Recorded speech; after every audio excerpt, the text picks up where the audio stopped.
So magandang hapon sa inyo mga kababayan. Nag-out nga ako ng 3 o'clock kasi pupunta tayo sa may storage natin. So ngayon, kanina, pagpasok ko ay naka-encounter tayo ng bad guy, stranger guy. Okay? Grabe, naharas tayo kanina. So sa harap nga ng Dasman Palace, may humintong sasakyan, nag-beep-beep. Kwento ko lang sa inyo ha, para aware kayo pag naglalakad kayo mag-isa. Ang direction ko ay pakanan. So galit na galit yung tao, bumaba sa sasakyan. At sinasabi niyang, doon ka pumunta. Okay? Doon ka pumunta. Andun yung mudir. Parang ganun ang sinasabi. So ganun yung nangyari. Tinutulak niya ako. Papunta doon. Bumaba siya sa sasakyan tutulak niya ako. Nawakan niya yung leg ko, tinutulak pa rin ako. Alam niyo yung galit na hindi mo maintindihan. Ganun. Kasi galit na galit. Hindi mo alam kung nakabatak. Nakabatak yata ang walang ya. So ganun ang nangyayari. Ngayon, okay, sabi ko, nag-calm down ako. Kasi hindi ko pwede siyang banatan Okay, inisip ko na lang na talo ako dito pag binanatan ko to. Ang sinabi ko na lang sa kanya, pakunwari, okay sige, pupunta ako. Tumawid ako sa gitna. Okay, nasa gitna lang ako. So umalis na siya. So nagmumura. Ngayon, nag-stop siya dun sa may bandang gilid ng highway. Doon na may chance na bumalik ako sa kabilang daan.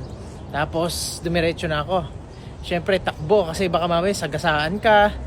Ano pang gawin sa'yo. Alam mo yung wala siya sa utak.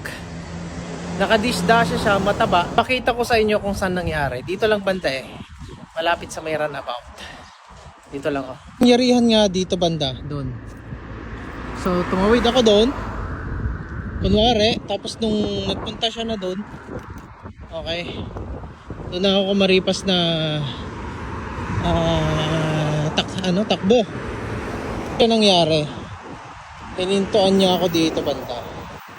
Yan, parang dito yata, dito banda. Okay, inintuan niya ako dito banda. Tapos pinapapunta niya ako dito sa areang to. Hindi naman ako dyan pupunta. So ganun nga ang nangyari. Mag-iingat kayo sa paglalakad nyo, lalong lalo na sa mga nakakolorum.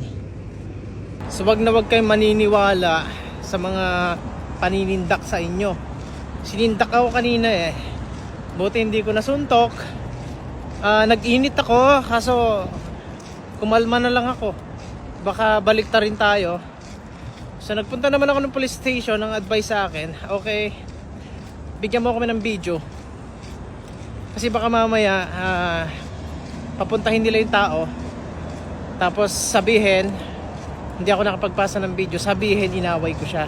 So madideport ako. Ang ano kasi doon, ang talagang ebidensya, may video ka na ikaw ang nilapitan. Actually nilapitan niya ako, sinigawan, dinuro-duro. Alam mo, nakabatak. Sabi ko, nakabatak yata to. Patay tayo dito ako. Siyempre, kakabahan ka.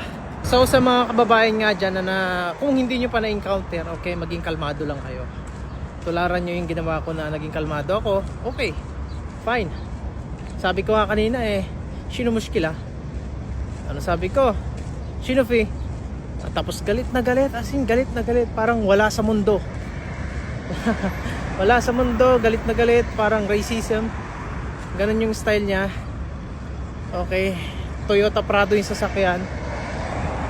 Ay, Diyos ko, nanginginig ako kanina.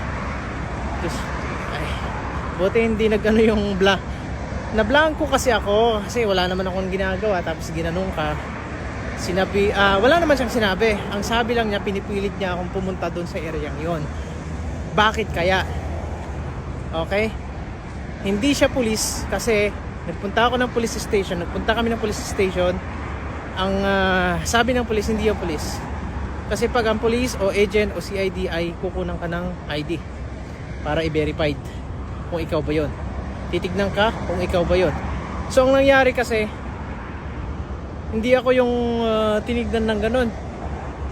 Hindi ako tinignan ng ID. Basta na lang nagalit, pinagtutulak ako, hinawakan yung leg ko. Yun. At that time kasi, nung nagpunta ako ng pulis, pagkatapos nung nagpunta kami ng police station para i-report, wala palang CCTV dyan.